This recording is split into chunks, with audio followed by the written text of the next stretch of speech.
question, I think we're back to you, Deb, beginning with you. How can we minimize the impact of the debt on future generations? The debt now equals more than 100% of the total GDP. How do you minimize the debt? Even if we don't go into debt any further, how do we minimize and relieve the impact of that $16 trillion debt on our kids and grandkids? Is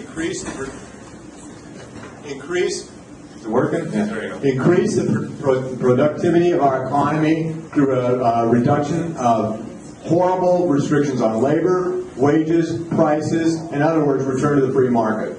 That's what we need to do. We need to get the federal government out of the economy. Once we do that, once we really set the scene for people to be creative, for people to reap what they sow, to ambitiously come up with new ideas, to optimistically create their new world instead of running in the quicksand that we've been running in all of our lives, that will allow greater productivity, greater wealth, and the opportunity to once and for all liquidate this horrible debt. I certainly agree with much with what Doug said. We have got to grow our way out of this economy, the debt, and the way to do that is to allowing the economy to go, taking regulations out, allowing private enterprise to drive and grow. In addition to that, we need to cut regulations, as Doug was saying, and allow private enterprise to unleash its power to grow our economy.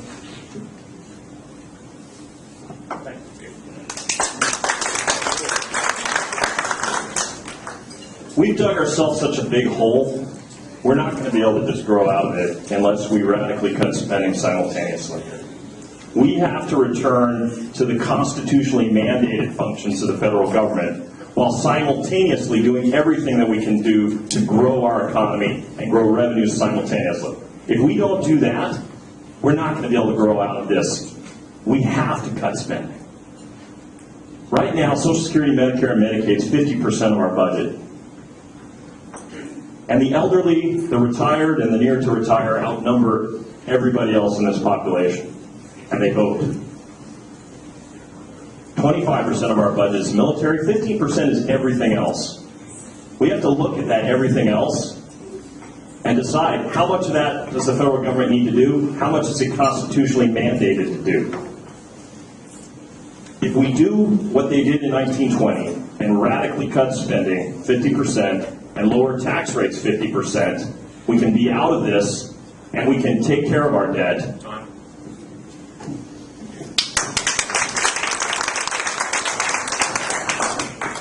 Wow, 1 minute. Let me give you two phrases, 3 points, and see if I can fit it in a minute. The two phrases are cut spending and deregulation. Okay, if we touch those things, we can start to address this very, very quickly. But I would say my 3 points are leverage our energy.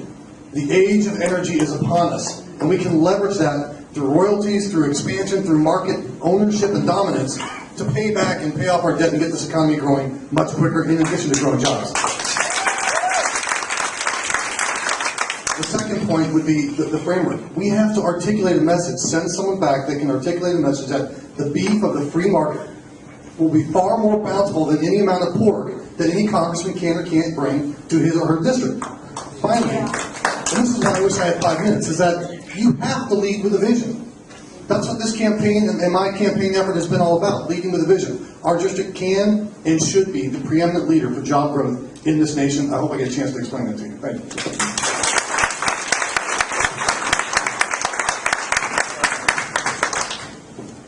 National defense is the primary responsibility of the federal government and its #1 job. Can we find waste and abuse and fraud in the Defense Department and still maintain a strong enough military to protect us? Absolutely. Any large organization, whether it's private enterprise or government, has tremendous waste and inefficiency in it. I've seen it extensively in the military. The Marine Corps has a great example of trying to build a new landing craft. It ended up costing $1 billion, and they ended up scrapping it as they just lost track of what the requirements were. We can and must, in fact, eliminate waste and fraud and inefficiency to maintain a strong defense. We know there's going to be limited resources. We have to spend them as effectively and as efficiently as possible. The bases in Kitsap are strategic to this country. They're strategic to this country over the next several generations. Defending them is not about pork. Defending them is about our strategic defense. Thank you.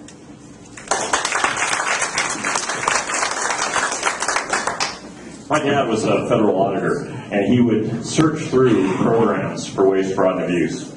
He went to a conference one time, and they asked all of these auditors, is there a single government program you're glad your tax dollars are going to? Not a single one raised their hand.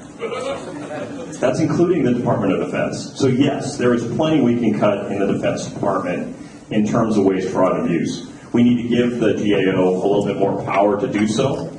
We also need to redefine the mission that we're asking our heroes in the military to accomplish. We can be just as strong in peace.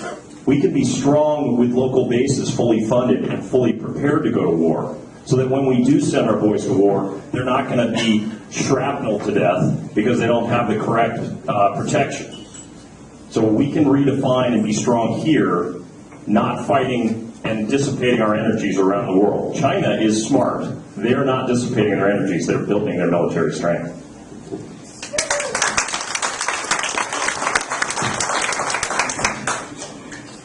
Very important question. I mean, there are two parts. Talk about the United States having a strong military, but also can we actually achieve some effectiveness within it. And just the other day, I was driving home from an event up in northern Kitsap County, and my driver, who's served in both the Navy and the Army, was chatting with me about how a hammer that he can buy at Home Depot for $5 costs him, when you want to procure it on the ship, $147 for the same hammer.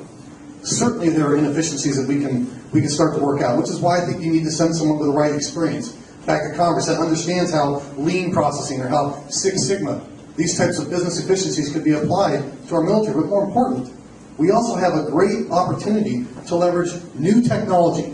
And if you send someone back that's worked in the technological arena, they can understand how these can benefit our military to drive down costs, but to make them more effective and efficient at the same time. We can still lead with strength and do it much more effectively than any of our competitors around the world. Thank you.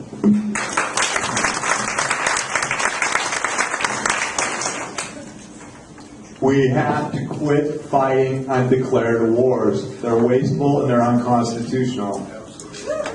We have to quit financing at the rate of hundreds of billions of dollars a year the security of Japan, Germany, and other great nations that can't afford it, and instead create a socialist utopia, I say that sarcastically, on our dollar.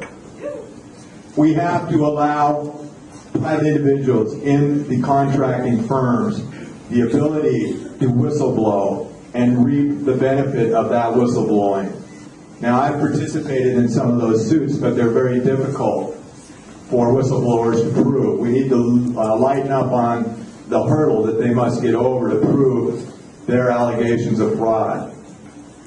We must indeed create more competitive bidding practices so that we aren't spending $150 for a hammer.